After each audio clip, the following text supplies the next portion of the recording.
Hey guys, Austin here. And today we here at Stories Told Again are presenting a new segment that we like to call Stories Told by Other People. Here we'll occasionally showcase pilots of our friends and community members, and today we have a real treat for you. If you've been in the Discord, there's no doubt that you don't know Allie or her amazing wife Kira, who've been friends and fellow storytellers since day one, and I can tell you the admiration is more than mutual. Their show, RPG for You and Me, features the wonderful games the two of them play, including today's pilot for Neon Heat, a duet actual play podcast using the Savage World system by Pinnacle Entertainment Group. The show features a custom cyber fantasy setting that is frankly unlike anything else I've heard of in this space, and I swear to you, it already feels so rich and deep in the pilot, and it only gets better from there. Plus, I don't even need to speak on the chemistry between these two. We here at STA clearly love the stories we tell for you, but it's something else entirely to hear a story woven by two people who truly love one another. Listening to them even gives me a few ideas for games I want to run with my partner. Follow Allie's socials at UC the Hat. Follow RPGs for You and Me to Patreon and website for more episodes and other content in the episode description. They are inspirations. They are my friends. And this is Neon Heat.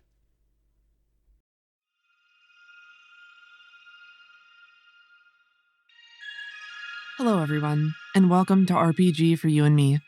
My name is Kira, and I'm the GM of Neon Heat in Silica Valley and the PC of Absolute Zero. I'm a transgender woman. I didn't realize this until several years into the production of our podcast, and it was another year after that until I started recording as myself.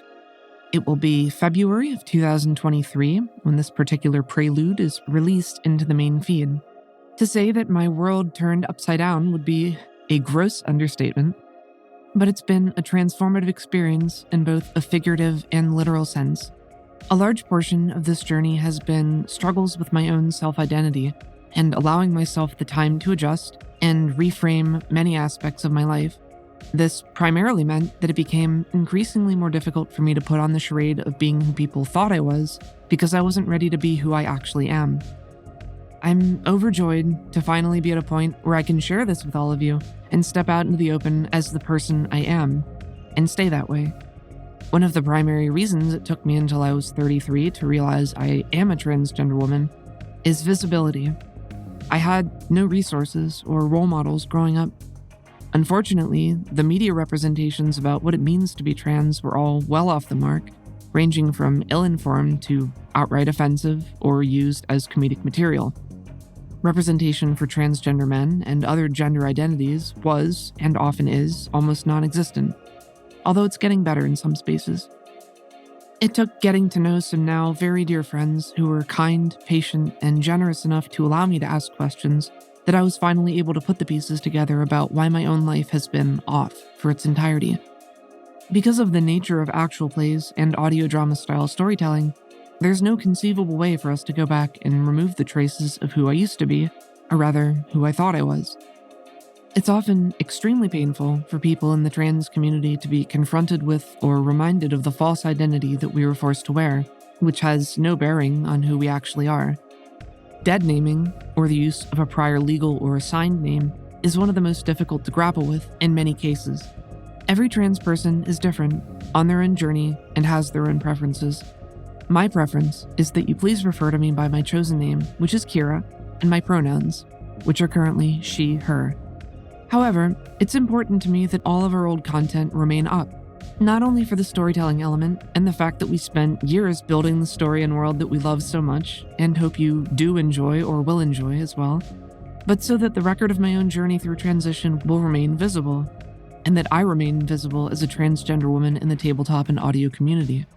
Because I never had access to resources or examples of what transition actually means and how it can save lives, mine turned out differently than it might have, and I got a later start than I would have liked. I'm extremely happy with who I am now and who I'm becoming. But things might have been different. I want to be visible in that sense, so others have a chance to see and ask their own questions, so they aren't stuck with the same choices I was, and so they can see that it is possible and within their own reach. It's difficult in many ways, because I still, and likely will into the future, struggle with my own insecurities and internalized issues regarding identity. You'll probably continue to hear changes over time as my voice continues developing. I I've been training for about a year now with online tutorials and lots of practice. I highly recommend trans voice lessons on YouTube. One of the greatest resources that I was directed to and try to point people towards if they have questions or would like to do a little bit more research is a website. It's genderdysphoria.fyi. Dysphoria is DYSPHORIA. It can be very scary for trans people in today's world. I ask everyone to continue being kind to those around them and share support wherever you're able. Vote every time. Lives depend on it. Thank you to everyone in this community that has shown me love, kindness, and support. It means the world to me. I didn't want to continue recording content as my fake self, but I wasn't ready to be who I am in front of you all. But I am now. Finally, because I want to be open about who I am happy to answer questions regarding my experiences and transition journey as long as they come from a place of respect and curiosity. I love you guys and this community so much. Neon Heat gave me the opportunity to explore who I really, truly wanted to be, and it ended up that I was portraying characters and storylines for myself all along too. Sometimes we speak to ourselves in unexpected ways. Listen to that voice inside when it speaks to you. It isn't always wrong. So again, I'm Kira, and it's wonderful to meet you, whether it's for the first time or whether we've met many times before. We hope you enjoy the shows. We definitely do. As always, Pickle, you got all my heart and more. Thanks, Pickle. Once and forever, Pickle. Your eternal Pickle. Your eternal Pickle.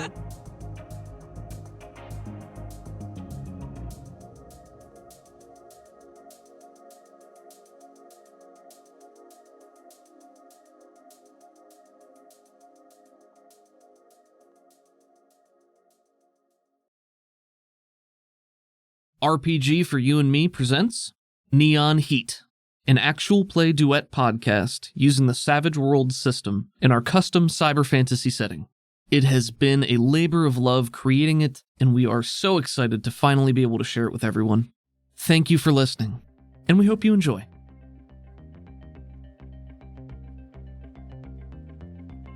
The planet was once a crowded place. Civilization spread far and wide over the whole of the globe. Humans lived alongside a race of reptilian humanoids known as the Karnak.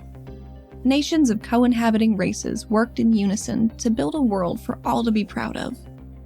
While they toiled on the surface, something in the planet changed, beyond the scope of scientific understanding.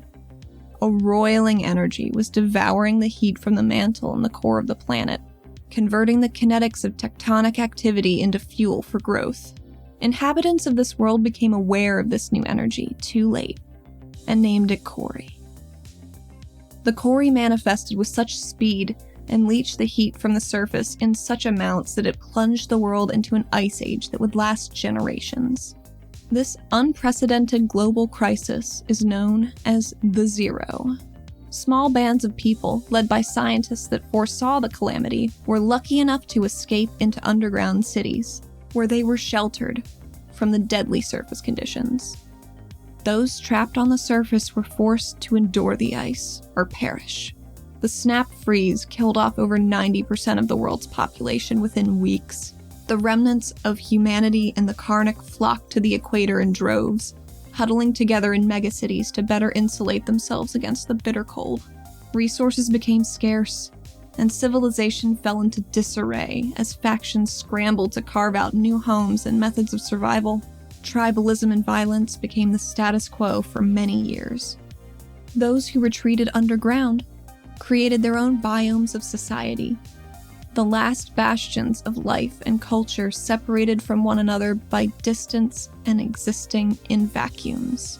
They were the first to witness the manifestations of the volatile Kori energy that caused the Zero. It existed in all states of matter, solid crystals sprouting from the ground, pools of liquid energy pouring up from the reservoir deposits and rivers beneath the surface, gaseous and intoxicating fumes that leaked or spewed from cracks and geysers in the crust. Kori could be harnessed as a form of super energy, and it was used to create incredible technologies. All manner of life was exposed to Kori, and it changed them at a genetic level. Some humans and Karnak mutated into new races. and strange creatures evolved from existing life, ready to take their place in this new and changing ecosystem. The Kori infused in living beings sometimes granted them abilities beyond the limits of the imagination, ensuring that the world would become a much more vibrant, if deadly and unpredictable place. Living creatures with the ability to innately harness their natural Kori connection became known as links or linked. Within living memory, the world began to recover from the Zero, acclimating to the changes Kori brought, and entered an age known as the Thaw. The equator was the first area that began returning to a normal temperature, becoming habitable once more, even outside of the shelter of the megacities that survived during the Zero. This new zone of temperate climate and melted ice is called the Belt. More than ever, survivors flocked to it from the frozen wastes that make up the majority of the world. Civilization began to rebuild itself, growing, mutating, and trying to return to what it once was. Contact reopened between the surface dwellers and the subterranean civilizations.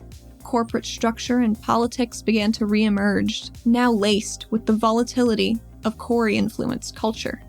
Life thrives and struggles in a way it hasn't been forced to for generations. This story begins on the Belt. A city falls into view as the last light of the day fades onto the horizon, and in the distance, we hear the revving of a motorcycle. We open with a wide shot of a silhouetted cityscape. Neon signs twinkle in the fading light, and we see the sun beginning to dip down near the pink and purple horizon. Palm trees of varying heights sway in the evening breeze. We hear the faint sounds of bustle in the city below. Smash cut to a super close-up shot of the wheels of a motorcycle in motion. The engine roars as it revs. Cut back to the cityscape. The camera begins to pan down, zooming in and picking up speed to a street in the heart of the city. The sounds of activity grow louder as we approach, to an upward angle from the street, pointed at the front of the motorcycle. The headlight flashes as the bike swerves through traffic. Hunched on the sleek frame is a masked rider. The engine is a constant snarl in the background. Back in the air, the camera zooms and sweeps through the city until resting above a major thoroughfare bathed in the multicolored light of flashing signs. We follow two motorcycles as they weave in and out of traffic, one pursuing the other. We fall into an over-the-shoulder shot of the pursuing rider atop the bike we've been following. What do we see, Allie? Oh man, okay. The rider is a lanky woman. She has a dark gray armored vest, matching pants, and black leather boots. They look well worn. She's tall, she's lean. She has a silver gauntlet on each forearm, and they're glinting in the passing neon lights as she rips down this street. She's wearing a mask. The faceplate of the mask, it's hard light, dark, deep blue, almost black. It shows these startling cybernetic versions of her eyes underneath the mask, and they're glowing a bright yellow-orange. Her hair is this long, tangled black mass that's whipping behind her as she continues to pursue this motorcycle in front of her. A smaller, scrawny figure occasionally glances back when there's a break in traffic. You weave in and out between the cars. They blare their horns at you as you pass. An industrial smell fills the air. Diesel, grime, and waste. Fierce wind whips against you, catching your hair in the breeze. The fleeing driver soon peels off the main drag and makes his way down side streets and side alleys, trying his best to lose you. And that's where we'll pick up. I'm ready. You have a 5 of spades, he has a 9 of clubs, so he goes first. However, when a club is drawn in a chase, that means something catastrophic could happen. Oh, I hope it does! So he first needs to make a maneuvering roll with complications at -4. Holy shit. So he got a 5 -4, that is a 1. That is not a success, with the success threshold being 4, and that means it is treated as a critical failure on his maneuvering roll. They have to roll on the out of control table. It's a 7. He's distracted Vehicle spins out or skids. Okay, so as you are in a hot pursuit of him, he skids around the corner, doing his best to quickly evade you and lose you in the traffic, and he bumps up onto the sidewalk, cutting the corner too quickly, has to swerve before he bashes into something, and goes into a skid that he manages to pull up at the last second, and he is distracted Nice. until the end of his next turn. So that's a -2 to everything he does. So as a free action, he's going to attempt to change position to move ahead of you. Okay. So he is not trained in motorcycling, and driving means he is at a -2 penalty. And because he's distracted, it increases to -4, and he rolled a 3. So he got -1, he cannot move. Does this jackass even have a driver's license? You don't know. I don't. He might be able to investigate that. He is not able to navigate his way through the traffic well enough to gain any ground ahead of you. In his desperation, he pulls out a pistol and turns around to fire a number of potshots at you. That sounds right. He rolled a 3, he's distracted at -2, and he gets the unstable penalty for being on a motorcycle at a further -2, so he got a -1. He turns around when there's a slight break in the traffic and pops off a couple of bullets. They go wide. One pings off the chassis of your motorcycle, but they zoom past your head. not Nice. affecting you. What would you like to do? I would like to use a free action to try and catch up. What is your maneuvering skill? You're driving? D4. D4? Okay. Go for it. Target's 4. Well, I didn't get that. 2s on both of them. So you're So not 2. able to gain any ground on him in the midst of this chase, but you still have an action. What would you like to do? I want to cast Bolt at him. Okay. Can I hold steady? Yes. You can ignore the unstable platform penalty for this turn, and he will get a +2 to hit you if he tries to attack you. Well, thumbs the brakes.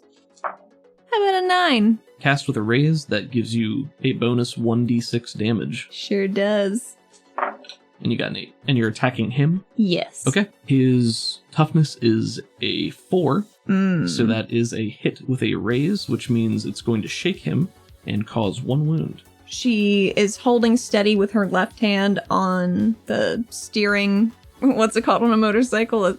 The steer bar. Handlebars. Yeah, that's the one. She's got her left hand on the handlebar, and she starts charging up this yellow-orange energy in her right hand. Kind of like how Captain Marvel punches energy out. I would like to do that. Okay, so you punch out this comet-like globe of energy that I think you even arc it right between 2 cars, and it smashes into his back. You see him get thrown forward by the blast of energy in the back, some char marks in the leather of the jacket he is wearing, and he flicks his head back to glance at you as he's driving, and then refocuses on the road. Is his hair wafting in the breeze? He's wearing a helmet. Ah. He's got a helmet on. Similar to you, but not as cool. Well, You got a 3 of spades, he got a jack of spades. He is still distracted, so he's going to try to maneuver again, and fails. He still can't put any distance there. He's going to use his shooting to try to create an obstacle for you to overcome. He's going to shoot the tire out of a car that's passing by in hopes that it will swerve and make life harder for you. okay. It's a 10 with unstable platform and him being distracted. He gets a success on that. Make a maneuvering roll. Oh, yeah, sure. You're I driving. can do that. Bad. Yeah. 1 and a 2. 1 and so a 2. I'll take the 2. Would you like to Benny it? I would like to Benny that. I can use one of your 3 bennies to re-roll any trait roll. That'd be a 4. That's a success, so he's whipping through traffic, dodges between 2 cars, aims his pistol down towards the ground, pulls the trigger, and there's a violent pop as the rubber of one of the passing taxi tires explodes. And you can see the driver panicked in the window, starting to move his steering column back and forth. The vehicle begins to skid and turn perpendicular to traffic. How do you evade this with your success? Oh, geez. I would like her to yank up on the handlebar and hop up onto the sidewalk and swerve around. They're probably pedestrians, huh? There are probably some, but I think that's doable. Okay. I would like to do that. People get the fuck out of your way. Good. And it is now your turn. You're hot on his trail. Nice. Well, I'm going to try and be hotter. Hotter. Impossible. How's a 4 do? That's a success. Oh, So good. you move 1 unit closer. You're now within 5 feet, and you still get an action. What would you like to do? Could I activate shaped metal? Yeah. Roll your essence die. 8. Success with a raise. The shape metal ability, which is a custom ability we've made for this setting. It works like telekinesis, but only for metal. You can affect metal within your range, which I think is 2 times your smart die, with a strength equal to D12, which is very strong. So that is now active, and as part of your casting action, you can do something with that. So what would you like to do? Is there a street lamp? If not lining the street itself, then at least on every corner, flickering with golden light in the ambiance of the now darkening sky. That's very pretty. I would like to ruin it. Wonderful. I would like to bend it at a very sharp 90-degree angle about 2 feet up, and hopefully he hits it. You're not lifting it to hit him with it, you're bending it to I'm get into his bending path. Oh god, okay. Roll strength. 5. 5 will be enough. Whew. These are flimsier street lamps, but you managed to bend it down just in time for him to...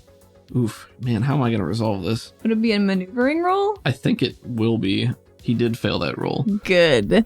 Whew, okay. This piece of shit. Roll damage for that. Do your d12 strength plus 1d6 as an improvised weapon. 15. Holy shit. Seriously? Yeah. Oh my god. That's a hit with 2 wounds. He's going to try to soak this one. One of his 2 bennies. That is a critical fail. That is 2 ones.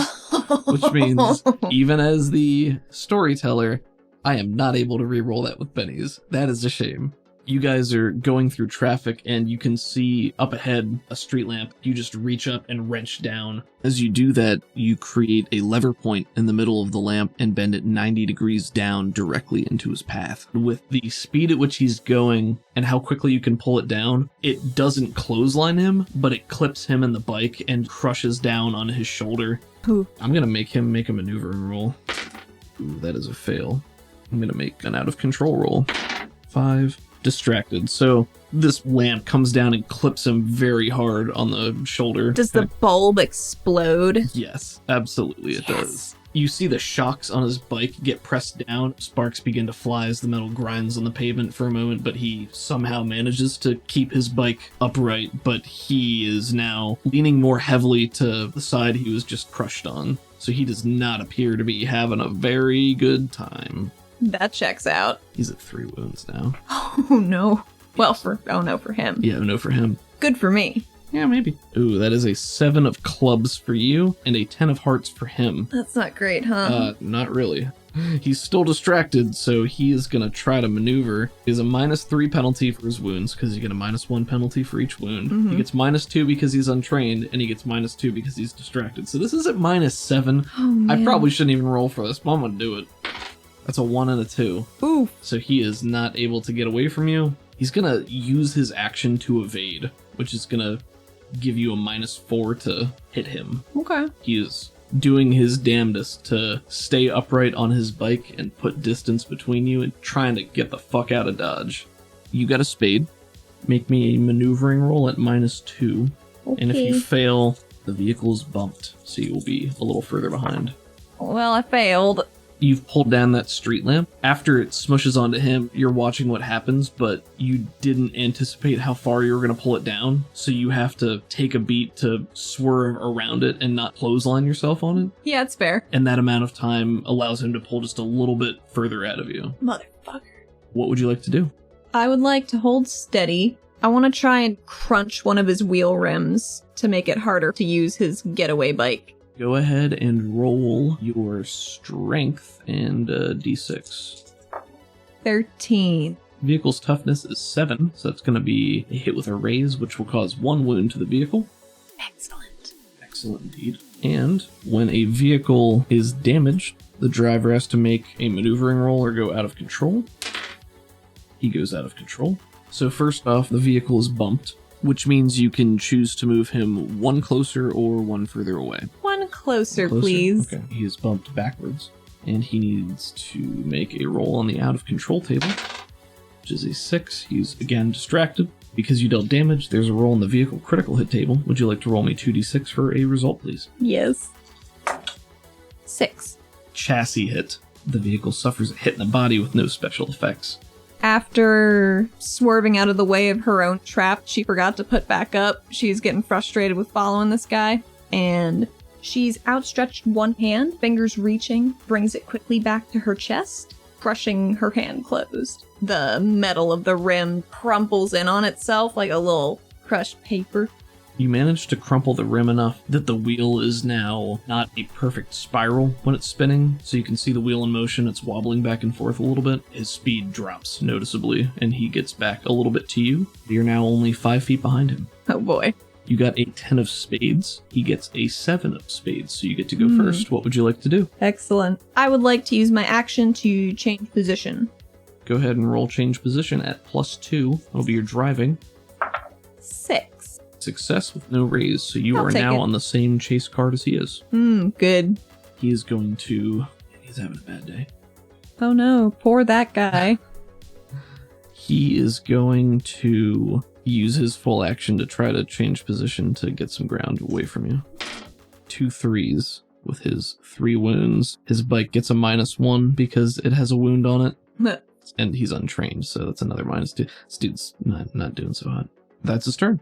How does he react when he sees her pulling up beside him? As you look over, you can see he's essentially steering with one hand now. His other arm is on there, but it's limp noodle. Doesn't look so great. His helmet flicks over to you, back to the road, then back to you, and then back to the road a couple of times, and he's trying to edge away from you, but you are pretty easily keeping pace with him.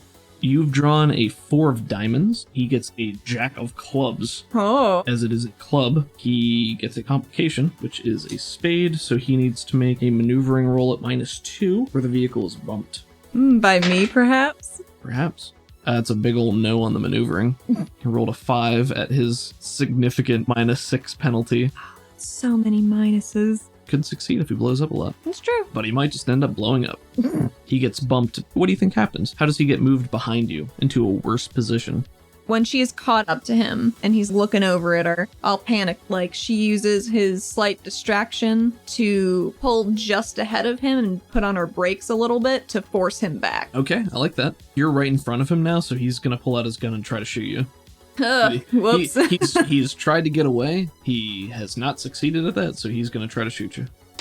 3 and a 1 at his -3 wounds and -2 unstable platforms. So yeah, he's using his good hand, his offhand, to try to pull the pistol and shoot at you while he uses his bad hand to try to stay steady, but it's just too damaged to do that. So in his panic to also remain in motion and not crash, the shots go completely wide. He's essentially firing at random wildly in front of him. One zooms past your head, another one smashes through a car window on your left, which you quickly overtake. The others go off into the night. You don't know where. Gotcha. Your turn again. I'd like to try something a little dicey. A little dicey. A little dicey. Something you want to roll for, maybe? Yeah. I would like to try something a little dicey. Okay, though. What do you want to try? I'd like to ram him, Okay. but not be on my bike anymore. Have my bike wreck into his shit. So your intention is to jump off of your bike because you're in front of him. You want to jump off your bike, have your bike drift back into him and cause a wreck or something? Absolutely. Roll me a ram. Roll me ram. Opposed maneuvering rolls. So you roll your maneuvering and he's going to roll his. Let's. 4. He also got a 4. However, has a -4 penalty. Oh, God. So he gets a 0, which means you get a success with a raise. Base damage is 1d6. You get an extra d6 because you got a raise. So 2d6 damage. Don't you fuck me. 9. Wait, no. Just, it blows up. Because I got a 6. You got a 6? Roll it again.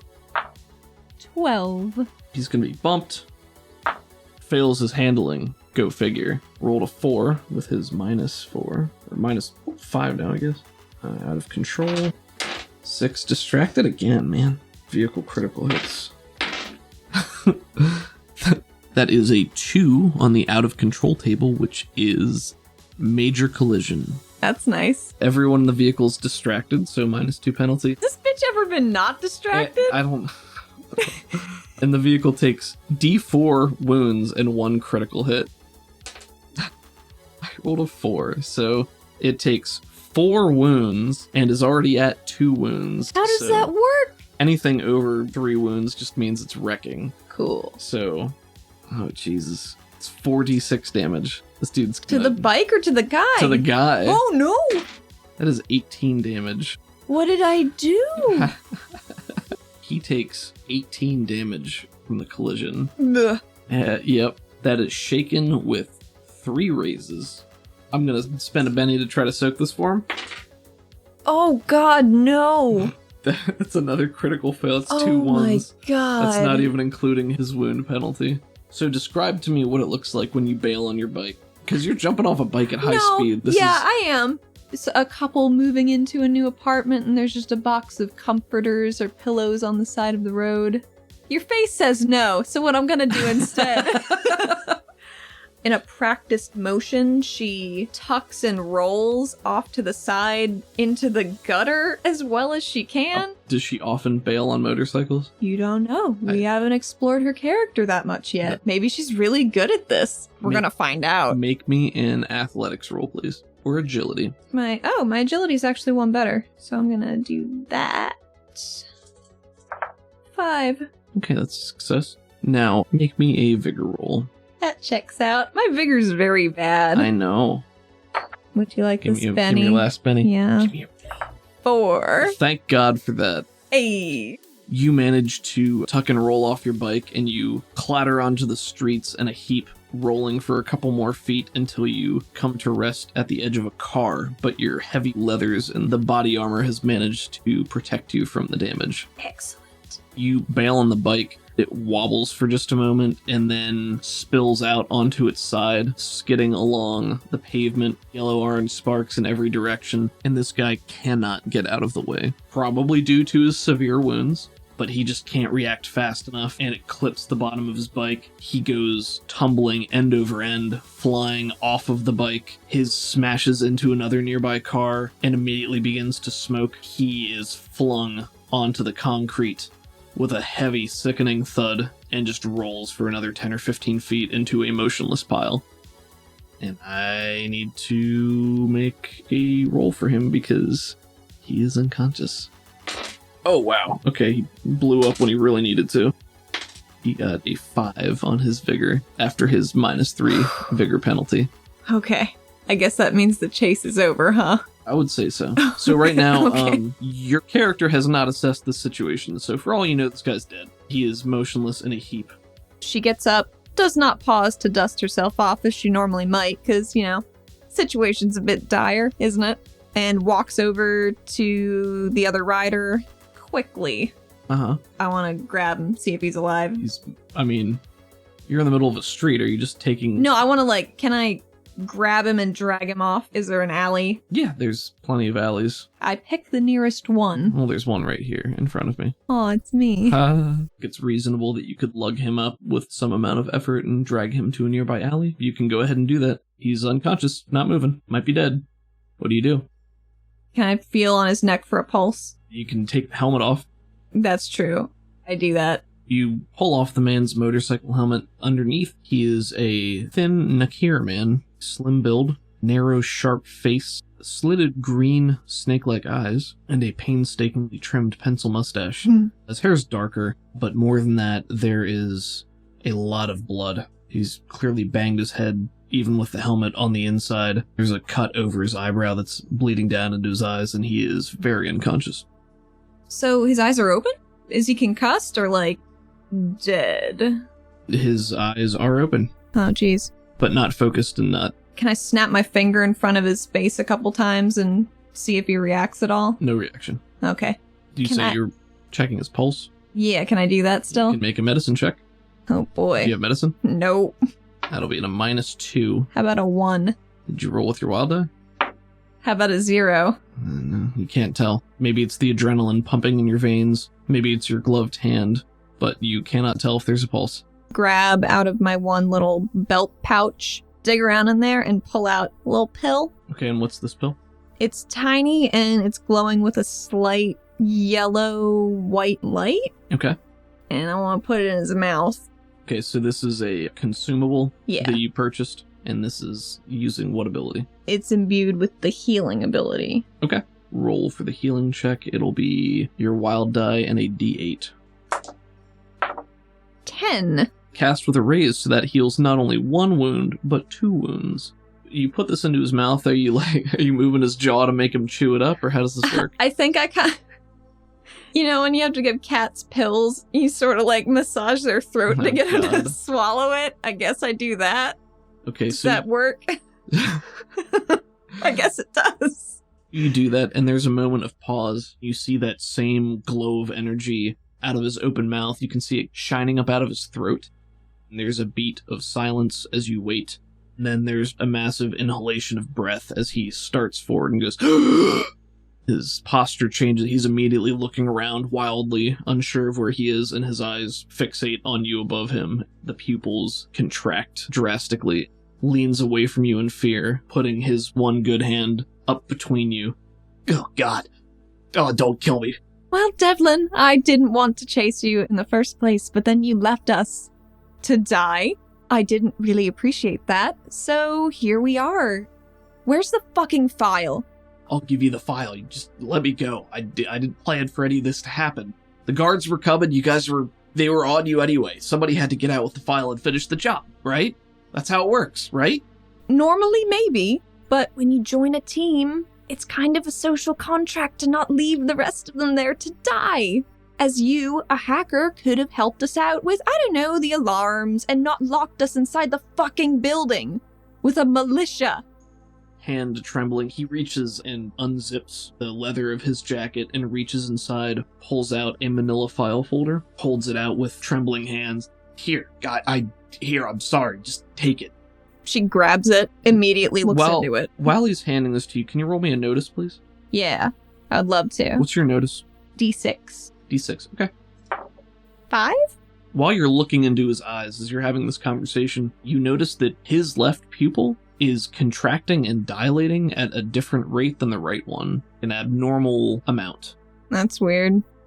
Do I know anything about that? Roll me common knowledge. That's also a D6. Oh my. Let's hope it works. 2? 2 is not a success, unless you would like to Benny that. I don't have any more bennies. Oh, you don't. That's a shame. You're not sure what that means. What the fuck is wrong with your eye? He stares back at you and blinks in surprise. God, I don't know. Give me a fucking concussion, maybe. Hand reaches up and rubs at his temple and says, "Oh God, just let me go. Okay, you got what you wanted. Job's done. Just let me go." Come on, I'm Chaz Devlin. I helped. I helped get that. You did help get that, but who would you have given it to if I had died? Because I'm the one that hired you. Oh, what do you mean? It was a job posting. Yeah, it was. That's why I went along, to make sure it went off without a hitch. Oh, just let me go. I mean, I don't know that I can. You say that. He's looking up at your mask. His left hand darts to his right wrist, pushes a button, and your mask is no longer feeding you oxygen. Oh, shit. You cannot breathe. What's your vigor die? D4 minus D4. 1. You are not getting air right now. You feel it, and the airflow stops. Oh, shit. What would you like to do? Can I scrabble at his arm to try and fix it? Because I really don't want to take it off. You can. Do you have electronics as a skill? No. Okay. Do you have hacking as a skill? Would you believe no? Yes, I would believe that. I would allow you to make an electronics roll untrained, which is going to be at a -2. It was a 1. A 1, okay. Yeah, it's not going to do it. Oh, Yeah, so no. you scrabble at his wrist and you're jamming at it. He's trying to move away from you now and he goes... He spits on the ground and then there's blood. I'll be on my way. Are you holding him at this point, or...? I mean, if my air supply is cutting off and I'm tunnel visioning, I was grabbing at his arm, but I don't Okay, know how yeah. fast that stuff Yeah, I happens don't when know. my adrenaline was rushing through me. That tends to burn through oxygen. All right. Were you holding him? Were you grappling his body? No, I was mainly focused on massaging the pill down his throat, and that was the last time I touched him before I Gotcha. grabbed the file. He laughs and he says, "Just let me go and this can all stop." Starts trying to get onto his feet. Your lungs are on fire. Your body is telling you that you're about to die. Well, There's no air. What do you do? she... She goes up to her jawline and presses a button.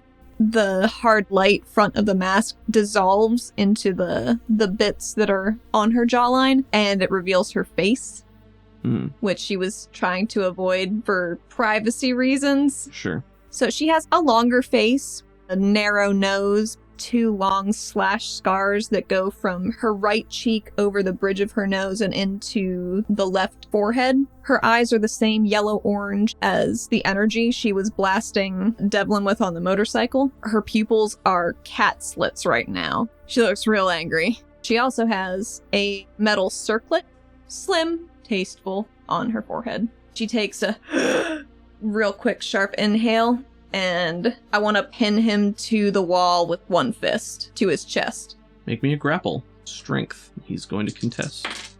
5. You got a 2, so that's a success. Nice. You entangle him, which means he can't move and he's at a disadvantage. You pin him into the wall. There's just a as you knock the air out of him a bit. You notice as you're pinning him against the wall that he has pulled a small pistol out and has it pressed against your stomach. Oh, God. He's staring back at you. You can see his left eyes still convulsing and dilating. I think you better let me go now. You got what you wanted. I'm out of here.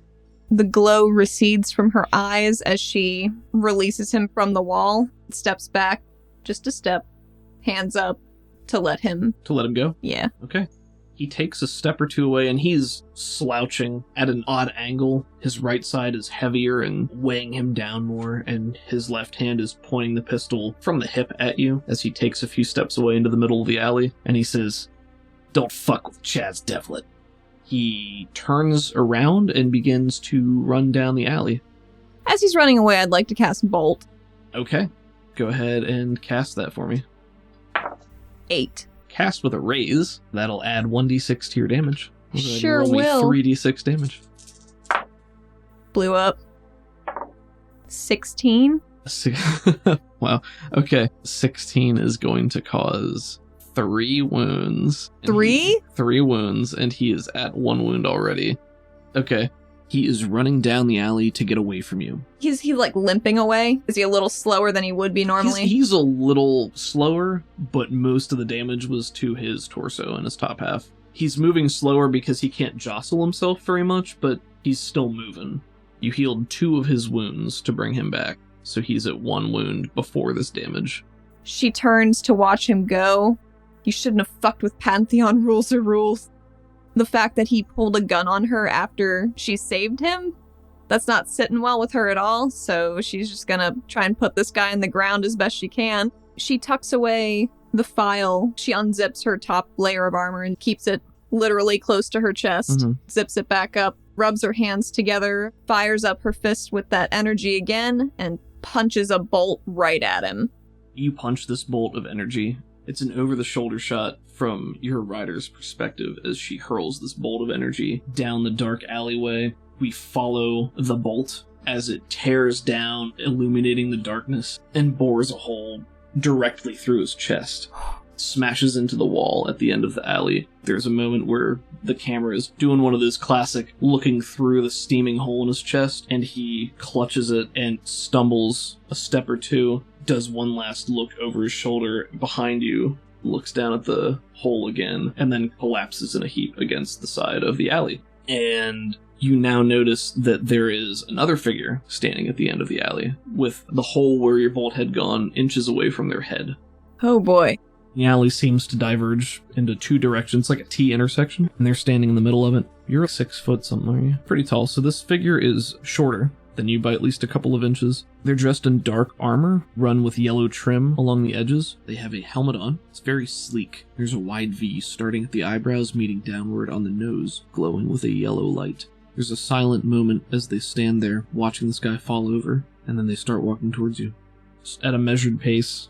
I would like to maybe walk the other way. Can I tap my mask back on to see if it's still got fucked up airway? Yeah, you can turn it back on. It appears to have been cleared at this point. Oh, cool. So you take a breath and you start to walk away. Yes. You hear a voice from behind you in a commanding tone say, "I don't think you want to walk that way." As the person shouts that, you can hear in the distance the blaring of sirens Oh, that shit. appear to be drawing closer. And if you look over your shoulder, you see 2 motorcycles in a smoking heap that's in the fair. middle of the road. Jeez. The figure takes a few more steps closer to you. You're Artemis, then? The voice is coming out modulated. Not quite a robo voice, but this is a modulated voice through the helmet. She turns her head to look over her shoulder at the newcomer. I think that depends on who's asking. Well, you'd better come with me. I have something you'll want. Turns and starts to walk away from you with confidence, and then head turns back. You don't have much choice. Toppers are on their way and they're out for blood. That's interesting. Hearing that very specific phrase, she would like to follow cautiously. As they're passing the corpse, they look down, nudge it a little bit with their foot before continuing on, and then walk around the corner. Assuming you're following them, gonna go through a couple alleys, and they'll say, "Did he deserve it?" I think he did. Almost got me and my friend very dead. Supposed to be on a team, so... Can I tap my helmet communicator and ask if Vulcan's okay? Sure. Because I haven't heard anything this whole time, and I'm very concerned. The last you had left Vulcan, your partner in Pantheon, he had been fighting off a group of guards at the facility that you just escaped from. You hit the headset communicator, and you hear a voice come through that says, "Yeah, Athena, where you at?" In an interesting situation. Are you alright? "Yeah, I'm fine. Did you get the information?" Yeah, now I got it. Do you want to meet back at the safe house later? "Yeah, sure. Alright. Take it easy." You too. You turn down another alley. There is a motorcycle there. This one is it's a fancier looking motorcycle. So you were on a traditional petroleum gas-based device. This one has been modified to work off of Cori energy and is a hover cycle. The figure that you're following will climb on, and there's room on the back, turn over their shoulder and say, "You're riding, bitch." Whatever you say. And she climbs onto the motorcycle because there are a lot of cops coming the other way and she needs to be out of here in one way or another. So you climb on back of this motorcycle. The person says out loud, "Com channel 227.4.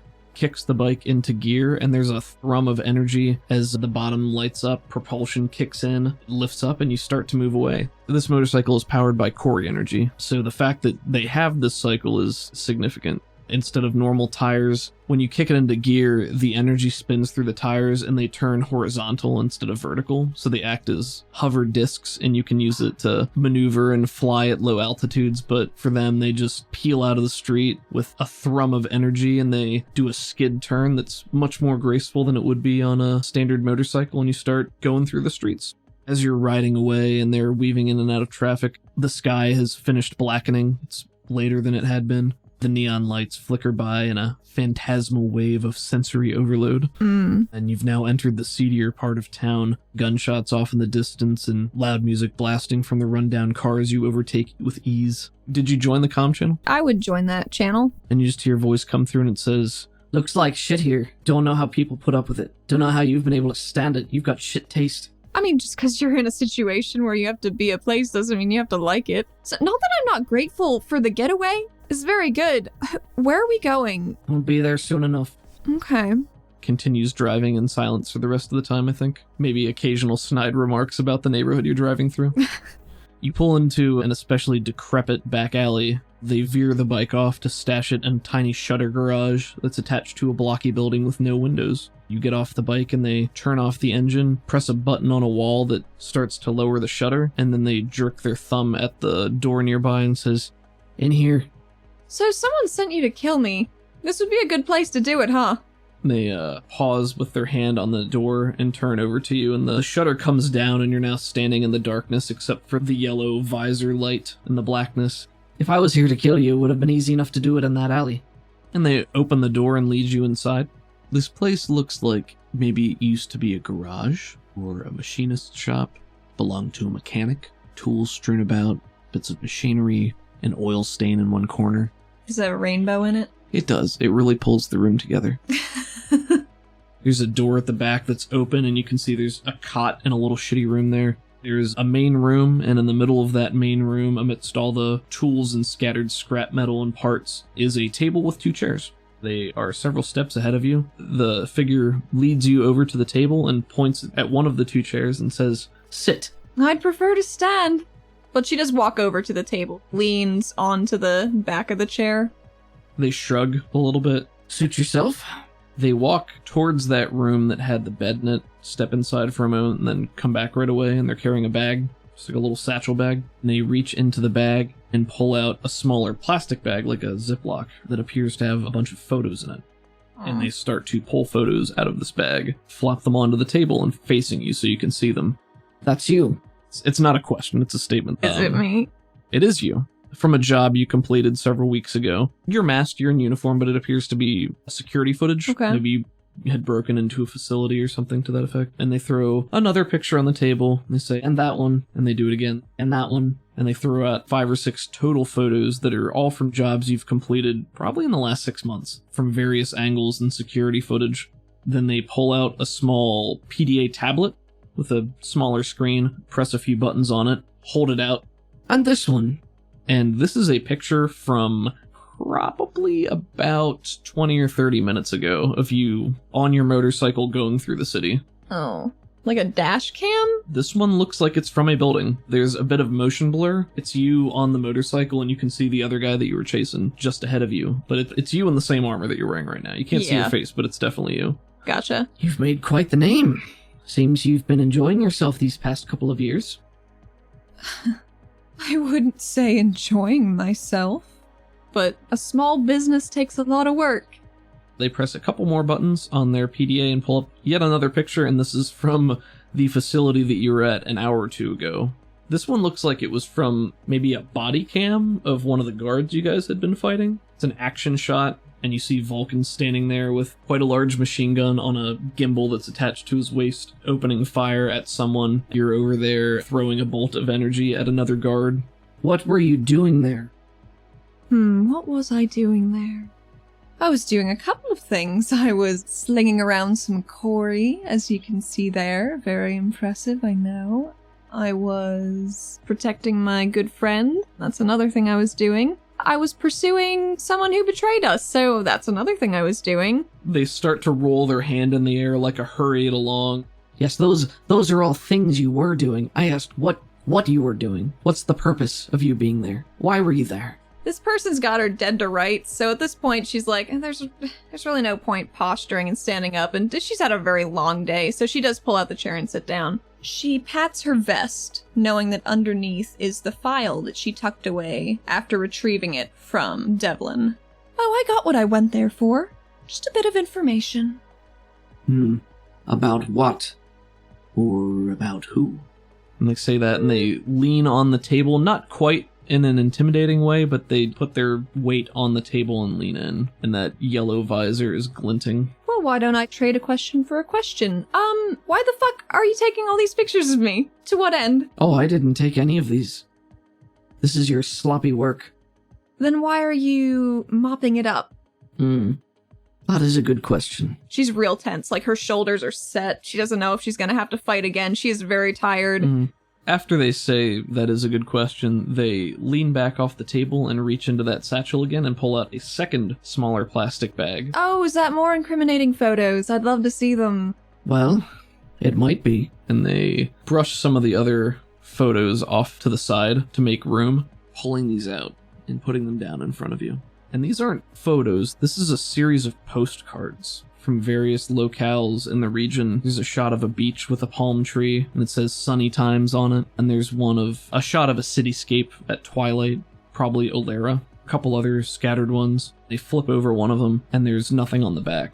So she turns one of the postcards over, completely blank. There's nothing written on it, except for in the from line, there is a single blue line that has been drawn across instead of a name. When she sees these postcards, Athena remembers them intimately because she's the one who sent them, and she just whispers, How did you get these? Oh, I had to do a bit of digging. They weren't meant for you. So you did send them?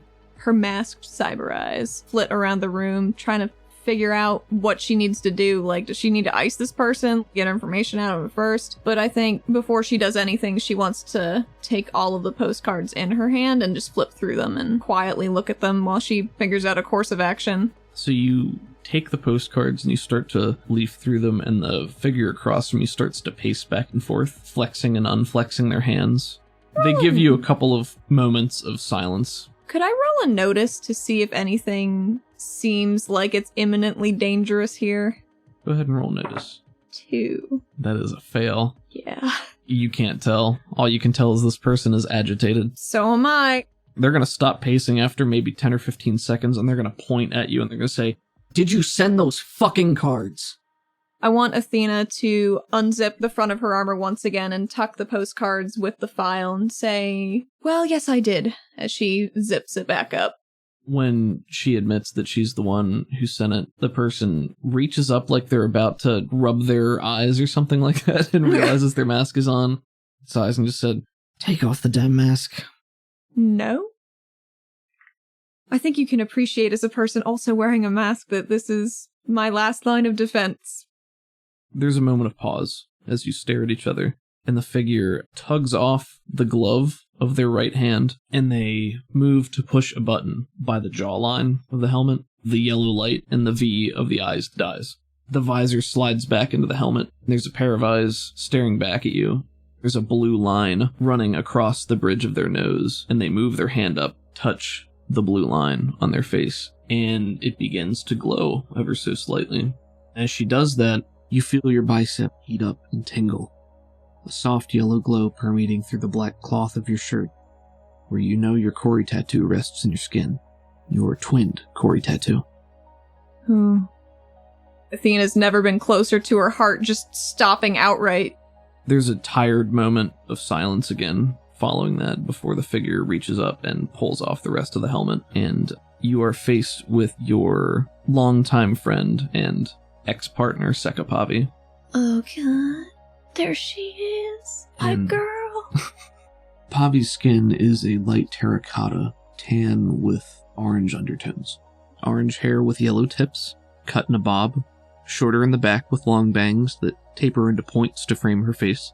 Her eyes burn a yellow-orange, several shades off from your own, that match her hair as is expected from the Ori people. Despite the color, she has the eyes of an Akir.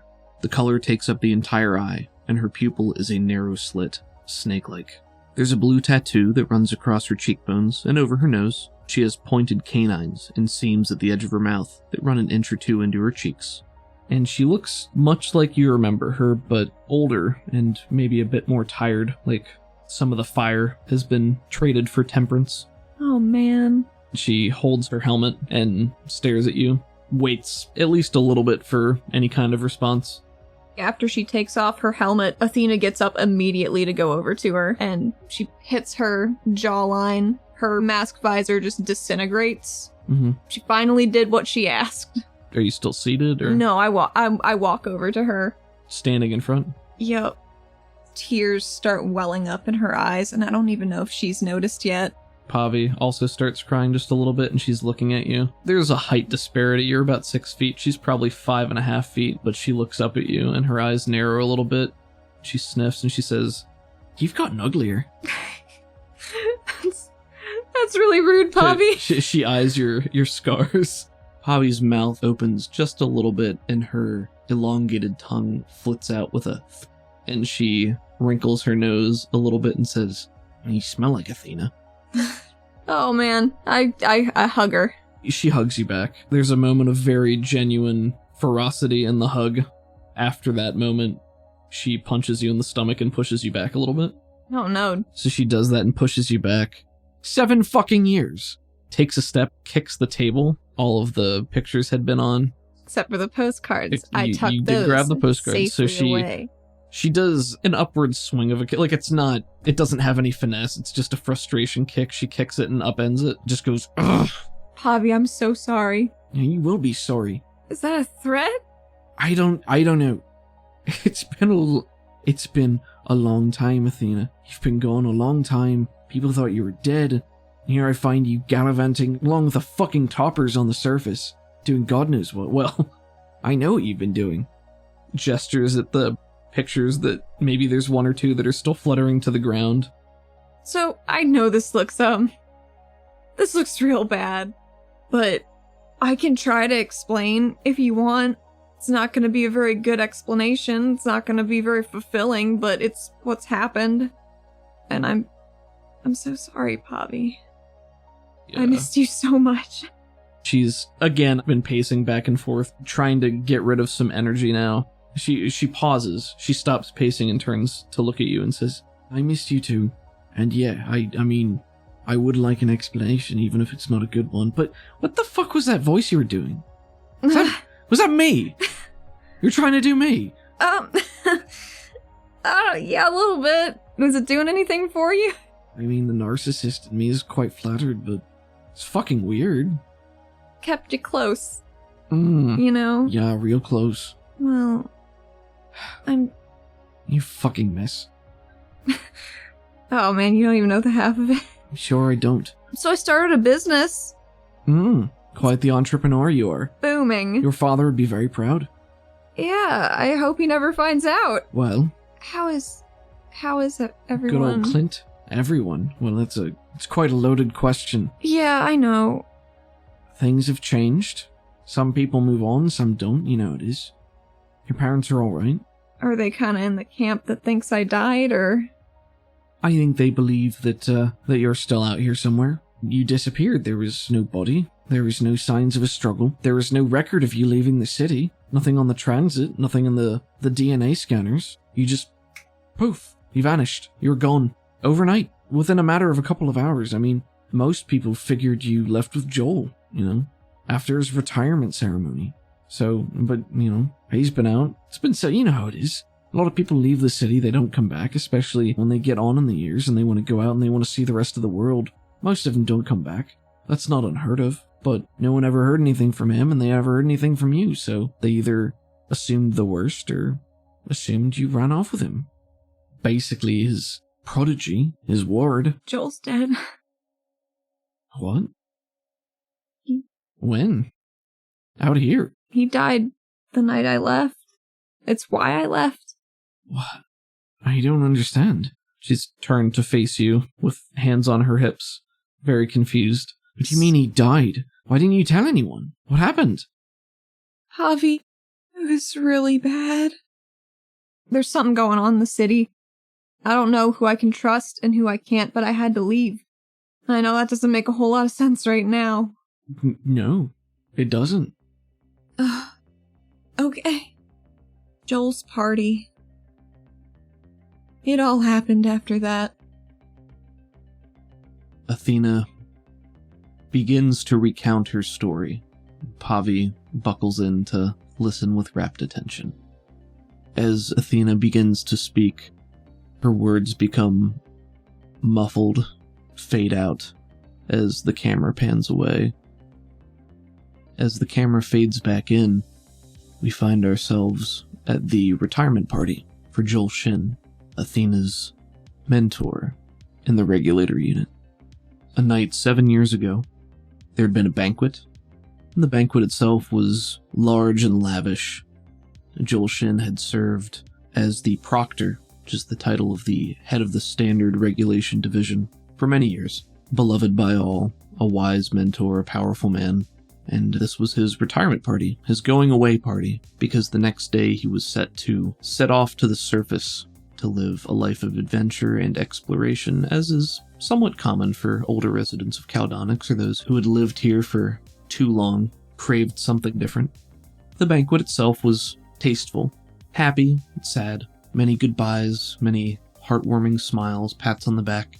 You had a place of honor, not next to him, but everyone knew that Athena was his disciple, his protege, and they were close. After many toasts and hellos and goodbyes, the banquet began to draw to a close. Amidst everything, Joel would make time to see Athena and say goodbye. Joel is an Ori man with skin that's a rich shade of umber. Green tattoos, completely bald head, kind green eyes, there's a glow behind them, as there is with all Ori. He has rectangular spectacles perched on his nose, and a very kindly face. Joel Shin was always a man of dignity and warmth and thought, and when it counted, action. And he approaches you, he's dressed in fineries. Black and red serves as the formal wear for all regulation divisions. He's holding a drink in his hand, and he walks up to Athena and says, "How are you this evening?" Well, Proctor, I'm a bit emotionally compromised. That is understandable, but you don't need to call me Proctor anymore. Honestly, it's kind of weird not to. There have been times that We have not been so formal. We're just in a very formal sort. I mean, look at how fancy everyone is. Pavi put on a dress. I know. Very strange. I'm very proud of you, you know. Oh, don't tell me that. Puts his left hand on your shoulder and gives you a squeeze. Mm-hmm. You're going to do fine, and I expect you to apply for my position once I'm gone. Right now? It's good to have experience. I mean, I guess. I never thought I don't know, Joel. It's up to you. If you don't feel ready, no pressure. But I think you could do great things. And you will do great things. Thanks. I'm gonna try and make you real proud. You already have. Stop. Don't put too much pressure on yourself. Well, we'll see if I have the option not to. I suppose that is true. Pavi's a good egg. Look out for her. I will. You know, I've never been on the surface before. Really? You're just going to live there on a lark? I'm not moving to a cottage on the beach, you understand? I'm going to go out and see the world. There are very few who have seen it as it is today, since the Zero. It is an exciting opportunity, and I may yet come back. I don't have any intention of dying out there, I can tell you. You should come back and bring me souvenirs from Well, every cool place you go to. I'm sure I will bring you something, but I will be traveling light. Every place you go to, and she waggles her finger at him. Yes. Pictures count as souvenirs, Joel. As you say. He pats you on the shoulder, gives you one more squeeze, and he Takes a real long moment to look at you in the eyes, and he says, take care of yourself, Athena. You too, Joel. gives you a pat, and walks back into the crowd. You don't see him for the rest of the night after that, which isn't, it's winding down. You know he's going off and saying his various goodbyes. Probably going to pack. He's probably packed weeks in advance. He probably was. Joel was never married. He didn't know him to be a romantic type of man. Married to the job. You linger at the banquet. There's food, fancy-looking cutlery. Are there sugar packets on the table? Yeah. Athena and Pavi are making castles out of them, seeing who falls down first. You spend some time palling around with Pavi, who is in a dress, not something you typically see her wear, but she's having a good time. Got a couple of drinks in her. Eventually, she shuffles off into the crowd because she sees somebody she knows and leaves you to your own devices, and the party is winding down at this point. And as you're sitting there by yourself, you realize that you had never put a specific case file back into your work bag. One of the interns had brought it by your desk earlier in the day and left it there, and you had intended on taking it with you for the night to do a little bit more research when you got home after the event. It's not there. It's not in your bag. Fuck. Goddamn interns. Do you go to meet anybody else before you leave the banquet? No, I don't think she really wants to talk to anybody right now. That's It's been a tough day, and she tends to crumple in on herself when she's stressed, so I think she just wants to go find the file and go home and take a bath and read it. What is Athena dressed like right now? She's got like a formal sort of dress on that parts a little higher in the middle than it does in the back. Dark gray leggings, a soft boot, one that you'd feel it and it feels like a peach, but it's like black. It's not a cape, but it is like a shawl, fancy attire that she's attached her regulator badge to over top of the dress, and it goes to about her mid-back. Her hair is shorter. Oh. No scars on her face. It's very curly and tangled, and as she catches her reflection in one of the windows, she's like, oh, it's the same way my mom's hair looks. Very real concern. So you leave the banquet hall, which is, in actuality, a very large conference room in the Regulator Central Headquarters in the center of the city of Caldonix. Repurposed whenever there are events and gatherings, sometimes schmoozing with the higher-ups, some of the Nixians, Rubbing the college some elbows. show. Rubbing elbows, yes. Building good PR. So it's connected to the rest of the main headquarters, the offices. It's a trivial matter to find your way, slip out the back door, and make your way down the hall to the elevator, which takes you down. Many of the offices are subterranean. It saves space when you can dig down, as well as digging up.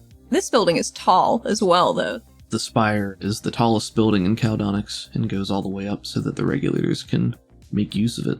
Your office is very near the bottom floor of the building. The elevator's a quiet hum. As you make your way down, there's a comfortable silence in knowing that you're finally by yourself and away from the hustle and bustle. Is there any music in the elevator? No. It's after hours. Ah. And your office it's small, but it's comfortable. You make your way down the hallway. Are you wearing high heels? Flats. Okay, flats. There's a soft thump with each step that reverberates only slightly off of the walls. You can turn the light switch on. Like. Make your way down the hallway to your office, and you find that the file is not actually on your desk. Oh, fuck. Which means that the intern may have returned it to the records room. I don't want to go to the records room. Yes, the records room, one further step removed from the rest of the normal working quarters, is technically on the same floor, but only accessible by a set of stairways at the back, which also leads to one of the secure contraband rooms. Oh, Athena feels about stairs. Unfavorable. And unfortunately, she must brave them. Ugh. And again, your footsteps echo in the stairwell as you go down. And it's darker here. Even the lights aren't as bright as they typically are. And you go to the records room, which is by one of the contraband rooms, as well as the incinerator, which is used to dispose of dangerous contraband after it's been reviewed and processed.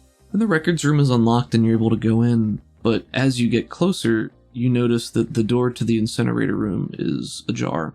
An orange light seeping between the cracks of the door, and you can hear muffled voices from the other side. That's weird. It is very uncommon. It's a dangerous room. It's typically only utilized during the normal business hours. Staff members who deal with disposing of the contraband. Can anybody just go in there, or do you have to have a special key card, or? It's something that anybody can do, but it's regulated more closely based on who they send down there. Really, it's more of a matter of the less people that are down there exposed to the danger of using the incinerator, as they call it, the better. It's fair. What do you do? Well, I'm gonna go check that out. You get to the door, and it's ajar enough that you can, if you put your eye up to it, you can see through, but not well. And if you shimmy back and forth in front of it, you can get a better view. There are a number of figures. It looks like at least 4, 5, 6 maybe, standing out there. You try to open the door a little bit more. I mean, if I can't get a really good look like this, just a centimeter more. You budge the door just a little bit more. Quietly. It's enough. Must have been serviced recently because there's no squeak. And you budge the door, opens just a little bit more and gives you a perfect view, staring straight ahead. In the incinerator room, they call it an incinerator, but it's not really a mechanism. It's more like a pit in the floor. It has a hatch, a mechanized hatch that can open and close by design, and it leads straight down into the heart of the mountain. A straight shot drop down. Based on what you can remember, at one point, there was a very large quarry deposit here, a large crystal that in the early days when this area was hollowed out, was fully taken out, harvested away. And for some reason, this one never really grew back, as many of them do. The vein didn't grow back, but the energy was still exposed. And the energy, contrary to most quarry, was much more volatile, highly dangerous. The heat is intense, basically a black hole, which you can drop things into and they disappear entirely. There's a catwalk high up, 20 feet above the pit, where one can walk and survey and drop things down if need be. As you watch, there are 4 figures standing on the catwalk and 3 figures standing down by the pit itself. The 4 figures on the catwalk are shrouded, covered completely in red robes, similar red robes to the fineries worn at the retirement event that you just left. 2 figures that are standing down by the pit do not have hoods up. They're visible fully. Delegate Talina Rasmus is a formidable Yara woman. She has dark black hair pulled back into a ponytail and a long, stern face. Her arms are crossed and her extra set of mantis-like legs fidgeting idly as she stands there. The other is Oculus Jex Davith. Slim human man, a mess of blonde hair on his head, thick square-framed glasses. He's known to be a powerful psionic.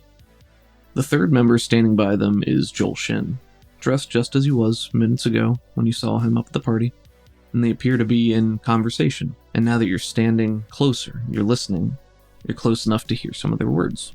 But unfortunately, it appears as though you've arrived at the end of a conversation.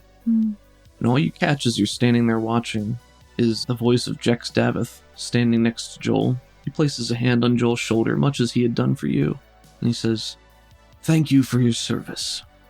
Takes a step back. Talina does the same on his other side, and all the gathered figures, except Joel Shin, perform the standard regulator salute, taking your left arm, resting at your side, balling it into a fist, touching it to your right shoulder, and then letting it fall. An echo of what Jex said, and all the figures together speak, and they say, "Thank you for your service." In the pit, which is open, the maw wide, you can see the flickering of orange-yellow energy, casting shadows on the wall as they stand there. What does it smell like? Ozone. You stand and you watch as Joel offers a nod in return to Jex, takes a step forward, stretches out his arms, and plummets directly into the furnace. And as you watch him disappear, there's a surge of energy from the pit. Yellow-orange flares brightly into a deep crimson, and you see a tendril of energy lick upwards and then get pulled right back down immediately. Almost like a great tongue that swallowed him whole. What is Athena's reaction? Her mentor has walked directly into death, it seems. Oh my god. Joel. There's a deep metal clang, and then you hear the shutters on the furnace begin to close, and the figures have not moved, but Talina and Jex look up at the other four. Can I make anything out about the robe people? They're wearing standard regulator fineries, deep crimson or shades of maroon, very robe-like cloaks with dark tones underneath. They all have either hoods or part of their cloaks pulled up over their heads, which shroud their faces here. You would be able to tell a mixture in size between the cloaked figures. One of them is noticeably larger than the others, very built, at least 7 feet tall. Oh, damn. The other three appear to be average height, but it's hard to tell from here. You can't really tell those apart, but one of them's definitely bigger. Okay. Aside from the light that was being cast by the furnace, it's pretty dark. Not easy to see specific details, and now that it's starting to close, a lot of the light is leaving. What does Athena do? Flees. But she has enough presence of mind to turn off the light switch she turned on. If anything's gonna trigger some fight or flight, it's that. You race your way back the way you came, up the stairs, past your office, through the hallways. It's just as quiet as when you made your way down here. Quiet as death. You make your way back to the elevator. Your finger finds the button. It's cold. Cold metal. You feel a shiver run up your spine as you wait for it to come back. She's looking down the hallway just to make sure. And you wait. And you wait. It's not coming, is it? It does finally come. With a dull ding in the empty silence of this hallway. I don't even know if she can hear it over the blood in her ears. You enter the elevator. The doors slide shut with a thump of finality. You jam the button to go up to the ground floor, and the quiet hum of the elevator takes over, an underlying vibration in the background. As time passes and as you go higher and higher, the vibration feels louder in your ears until the quiet becomes a deafening echo in your mind. They're going to find me. They're gonna know. Oh my god, please. No, I have to run. I have to go. And as you're waiting and breathing and dreading what you've just seen, you can feel the walls closing in on you. You feel more alone than ever. And as you watch the lights glow for each floor you pass, another thought streaks through your mind. Of your life here, each step you took along the journey to become a regulator. Joel showed you along the way. Your mentor and your friend, and now a memory. You reach the ground floor in a haze, and thinking back, you don't know how you got from there to the train. You flee the city, adrenaline pumping in your ears, your head pounding, You come back to yourself as the train lurches. With a jolt, you've hidden yourself among some crates and boxes, dark and cramped. And quiet. Every so often you can hear something outside, maybe chatter. In time it passes. You don't know how long it takes the train to get moving, but eventually there is a lurch of motion. I bet it felt like forever. Felt like an eternity, sitting in the dark by yourself, with nothing but your thoughts. Eventually the train pulls away. Takes a number of hours to reach the surface, but when you do, you don't have a hard time slipping out. Security's light around the surface. They don't really care too much about what's going out rather than what's coming in. Mm-hmm. And similar to last time, you can wait until you're able to slip past. And it's night, and it's the surface. And you emerge from the building, and you look up, and it's open. An open sky with no ceiling, no cave. The pit of her stomach drops out a bit. But there are stars. Glinting motes of light, millions of miles away. She'd appreciate them a lot more if they weren't so blurry. She rubs her eyes, and she realizes she's been crying for a long time. And she realizes she's thirsty too. And very alone. Very alone. And the shot is behind Athena and below, looking up at her back as she looks at the stars overhead, and it fades slowly to black. Our last image is Athena, scared and alone.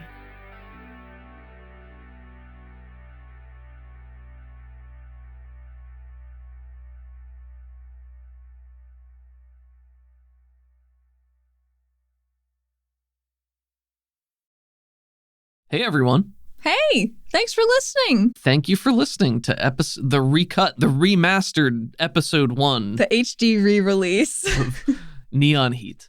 Very exciting. If you made it the whole way through episode 1 and you liked it, then I think it's a safe bet to say that you're going to like what we bring to the table. Because now that I've been editing for 2 years? 2 years, year and a half, I've learned a lot of tips and tricks, and I wanted to show how the majority actually is, sound-wise. Episode 8, we pretty much figure out the good way to do stuff, and it only refines. And now look at us, almost at the end of season 2. Yeah. We're going to post the original episode 1 on our Patreon. Bonus content, if you're ever curious. It'll be there, archived, not losing anything. At a certain point, we started doing these custom outros to our episodes because they're more fun, and we think they're more personalized. So, who did we have for music this week, Allie? The wonderful Crockett. The ever-talented Crockett. Crockett. You can find him on Twitter at Crockett80s and on Bandcamp at crockett.bandcamp.com. And that's Crockett with 2 T's. Crockett. You can find us on Twitter at RPG for You and Me, and me personally on Twitter at YouSeeTheHat. I post a lot of character art and bonus content from the show. Some of it's a little spoilery, so maybe catch up first. If you like what you heard here, you can find us on Patreon at patreon.com/RPG for You and Me. You can join our patron-exclusive Discord server at the $2 a month tier. We also have a separate series called Absolute Zero. That's true, we do. Run in the same system, Savage Worlds. Also Same a duet, setting. same setting. But this time I'm the PC and Allie is the storyteller, GM, or whatever you want to call it. Yeah, Allie whatever. runs it. Yeah, I run it. Allie's the big cheese, even though The she's big lactose intolerant. And you'll see some of those episodes on the main feed, but we always have the most up-to-date stuff on our Patreon. This is true. There's more on the way, baby. Big thank you to one patron in particular, Michael. Michael. Thank you so much, Michael. We hope for- you like this recut. Yeah, I think it came together quite well, even though I haven't listened to it yet. But based on your track record, it's always very good, and I will be listening to it before this is posted live. As always, thank you to the Pinnacle Entertainment Group, who you can find online at peginc.com for use of the Savage World system. They got a lot of cool one-sheet adventures, a bunch of different settings to play in. I'm partial to Rippers myself. Go check them out. Big thank you to Caleb Sunstead, Marshall Caleb of Sounds Like Crows acclaim. Hey, buddy. Hey, buddy. Hey, buddy. how How's you it doing? going? I know We you're love gonna you, hear guy. this. And if you came over here from Sounds Like Crows, great. It's a great show and you should keep listening to it. Dem boys. And if you didn't, then you should go check out Sounds Like Crows. Sounds Like Crows follows 5 brothers on a quest for revenge. In the supernatural Wild West. Yes. But if this is your first time with us, thanks for giving us a shot, you guys. We know we're not for everybody, but if you came through on this side and you're still happy, then I think we'll vibe pretty hard. Thanks for being here. We appreciate it. Stay safe. We'll get out of your hair. All right. Bye. Goodbye.